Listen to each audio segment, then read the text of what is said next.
2024년 7월 7일 일요일 아침 11시 20분이고요. 서울 시간은 7월 8일 월요일 새벽이네요. 밤 12시 한 20분 됐겠네요. 이번 영상에서는 미국의 또 서민들의 스테이크 하우스가 있는데 텍사스 로드 하우스라고, 이 회사 주식의 티커는 TXRH예요. 요 스테이크 하우스 주식 성과를 한번 비교를 해보는 거고, 전에 했듯이 주 모티베이션은 미국의 경제는 컨섬션 드리븐 이코노미, 그러니까 소비가 그 경제 성장을 주도하는 그런 경제 체제고, 가장 교과서에나 있을 법한 가장 이상적인 경제 체제예요. 문제가 많지만 미국도 다른 나라들에 비해서 소비가 경제를 성장시키고 경제 GDP에서 가장 비중이 큰 70한 4~5% 되니까, 한국도 중국도 소비가 뭐 꽤 작진 않아요.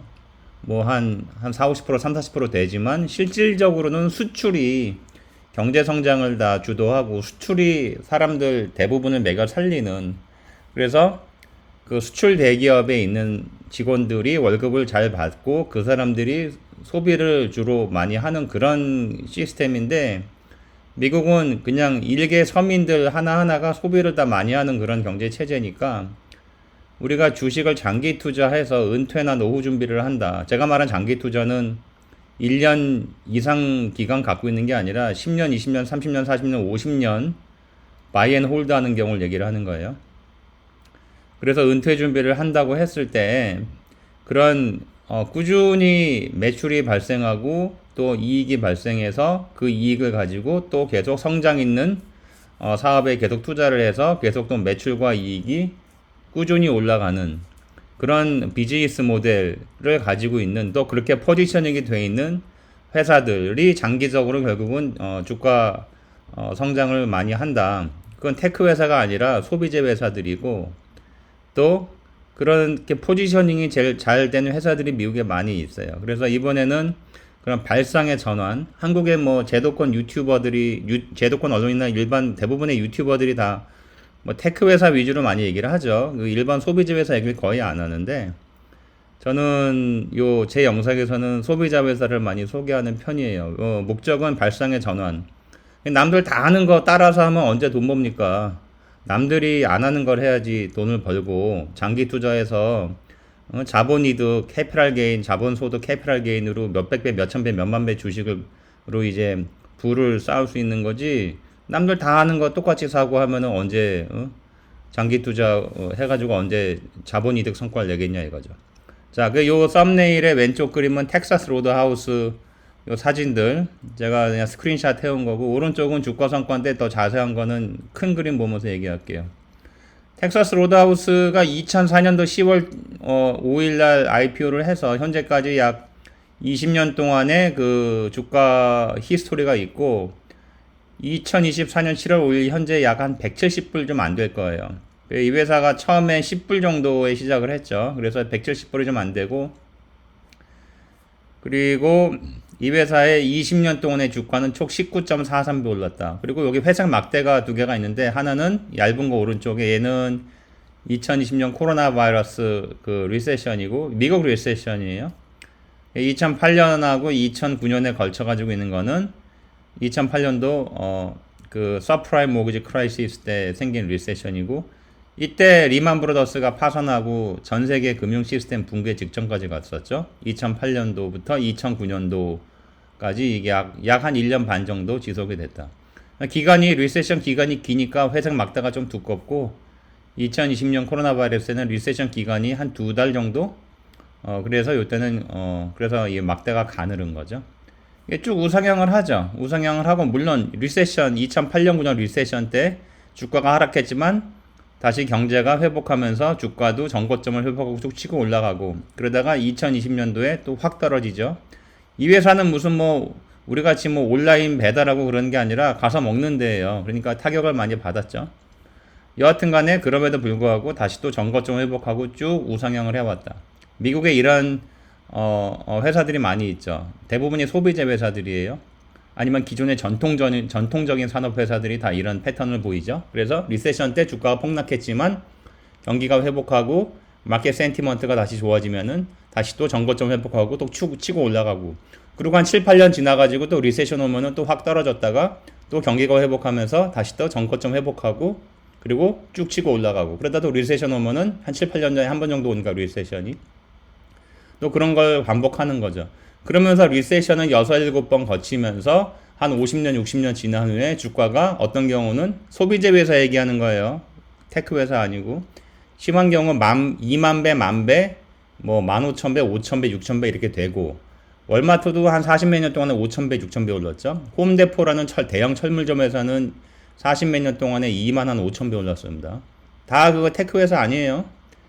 그리고 맥도날드 같은 것도 한 4, 50년 동안에 한 5, 600배 올랐고, 그쵸?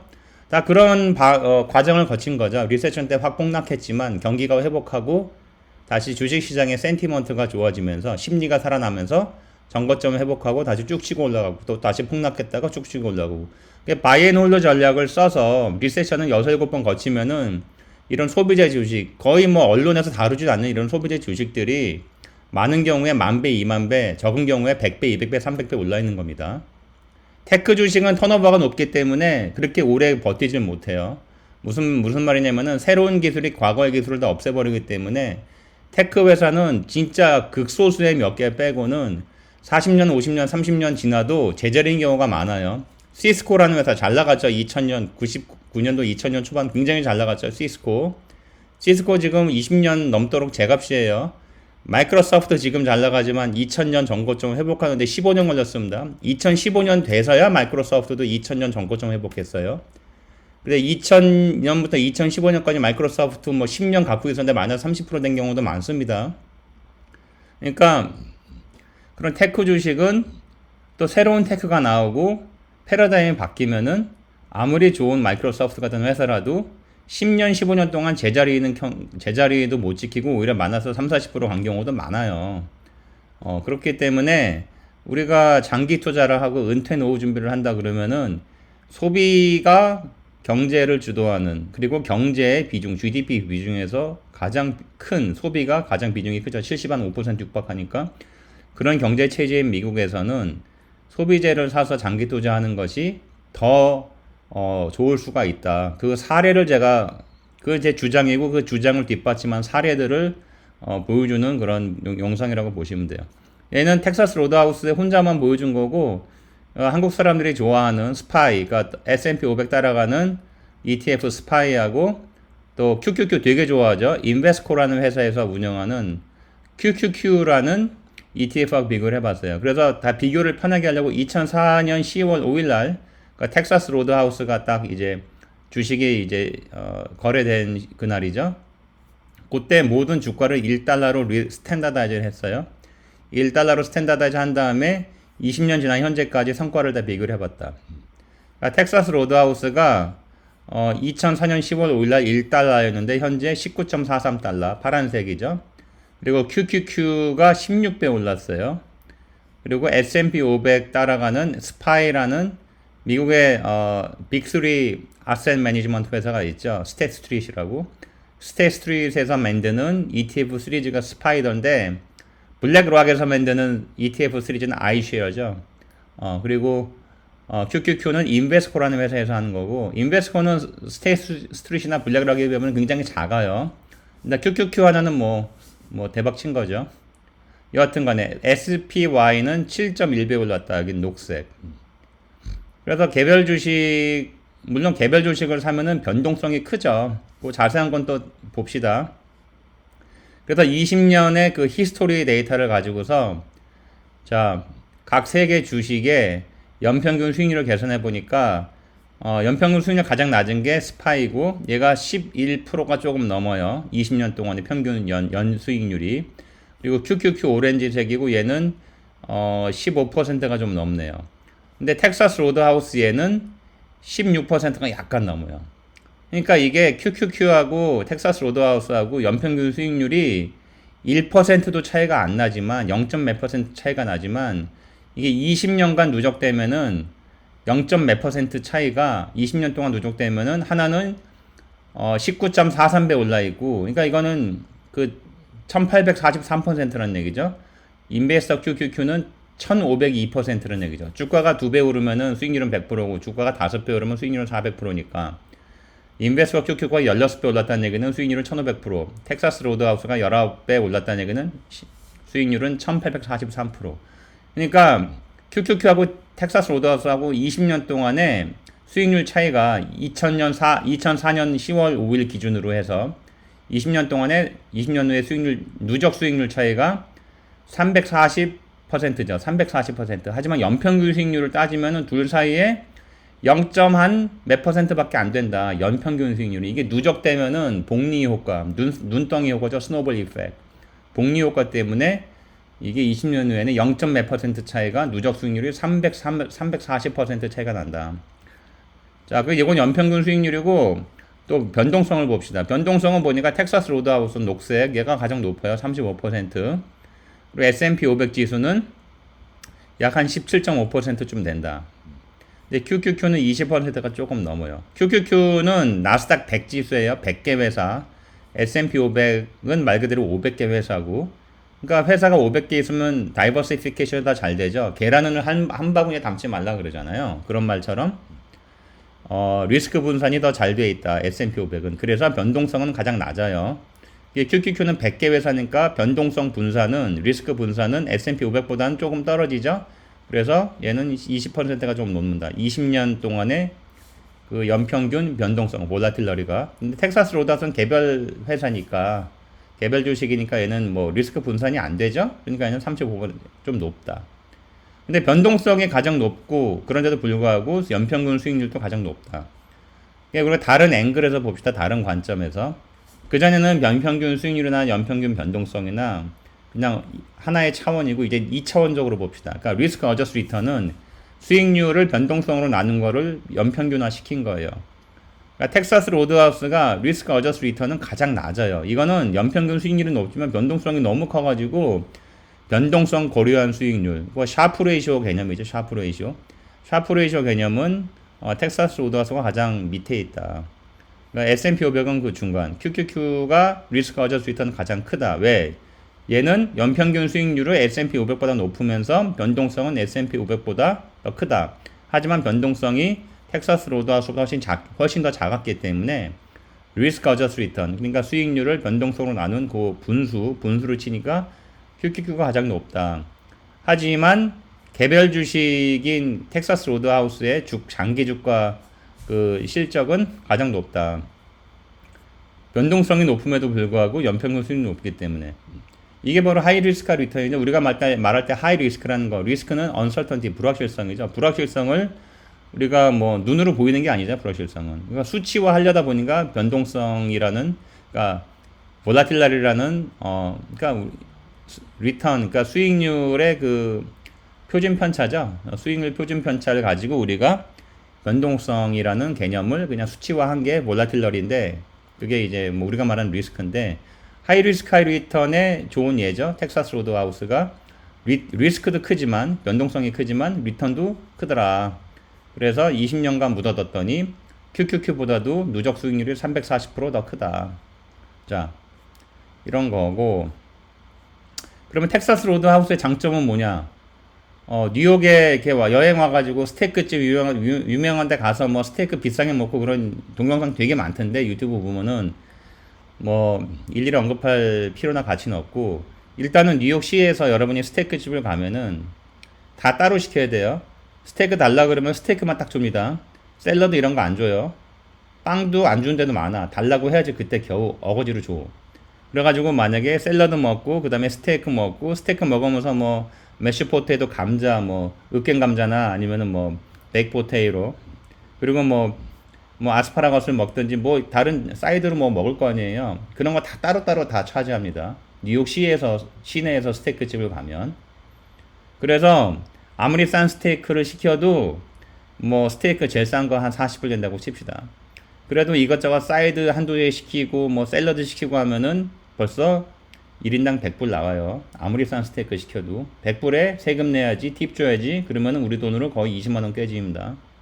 근데 텍사스 로드하우스 여기는 시내에 없어요. 다 외곽에만 있어요. 시내에는 없어요. 그래서 여기서 좋은 점은 고기도 내가 직접 고를 수가 있고, 이따 보여줄 겁니다. 영상으로. 그리고 그 스테이크 사이즈 상관없이 10불짜리 스테이크 시키나 30불짜리 스테이크 시키나, 여기서 가장 비싼 게 33불짜리 티본 스테이크인데 엄청나게 크죠. 티본 스테이크 뭐 피털루고 이런 데 가서 먹으면 한 200불 나오나요? 200 몇십 불 나오나요? wolfgang 이런 데 가도. 여기서 33불이에요. 그거 시키면은 샐러드 나오고 사이드 2개 나오고 그 외에 빵 이런 건 무제한입니다. 무제한. 그리고 뭐 옛날엔 땅콩도 주고 했는데 땅콩 같은 건 무제한이었어요. 가면은 정말 말 그대로 무식한 표현으로 배 터지게 먹고 나옵니다. 그래서 3명, 4명에서 가도 스테이크 하나씩 먹으면서 사이즈는 좀 다르지만 팁까지 포함해서 100불 안으로 먹고 나올 수가 있어요. 술은 따로, 술은 치지 않고. 술까지 먹으면 더 나오겠지만 술도 싸요. 굉장히 싸. 그럼 동영상 한번 봅시다. 텍사스 로드하우스.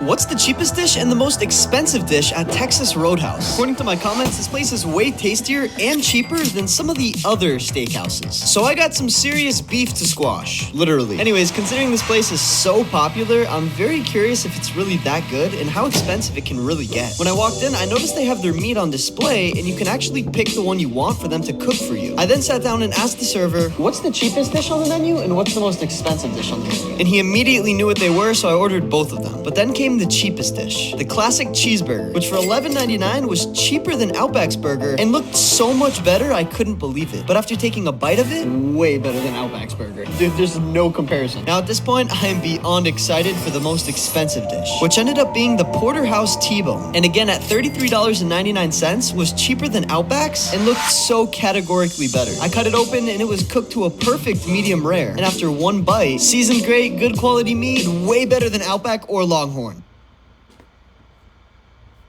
이건 숏인데 I'm at Texas Roadhouse, and this is how I order. Tip number 1, go pick out your own steak from the case. If you don't know how to pick a good ribeye, go watch my YouTube video. Tip number 2, they don't charge you less if you don't order the sides. Trust me, I have tried. It sucks, but I make the most of it. Can I have the 12-ounce ribeye from the case? For the sides, can I do a loaded baked potato with no potato? No potato? Yeah. For the The butter, cheese, sour cream in a cup. yeah. And then how did you like your steak cooked? Medium rare. Medium rare. And then no other side, you're good? Can I do the salad, but just the egg part of it? Yeah. Like nothing else, just a little cup of egg? Gotcha. Thank you. They brought out a giant cup of eggs. I have my bowl of dessert, and I even had her bring some extra butter for my steak. Texas Roadhouse will cut you as big of a steak as you want, even if it's not on the menu. I would prefer to pick it from the case, though, where I can see it and make sure that it's going to be quality. 자, 이번 영상이 여러분의 은퇴 준비, 노후 준비, 그리고 발상의 전환, 그리고 이 메인스트림 미디어, 이 기존의 언론들이나 수많은 그 뭐 비싼 음식점, 뭐 스테이크집 가서 먹는 그런 유튜버들, 그런 데 갈 필요 없다는 거, 그런 세뇌에서 벗어나는 데 도움이 됐다면 구독, 좋아요, 알림 부탁합니다. 감사합니다.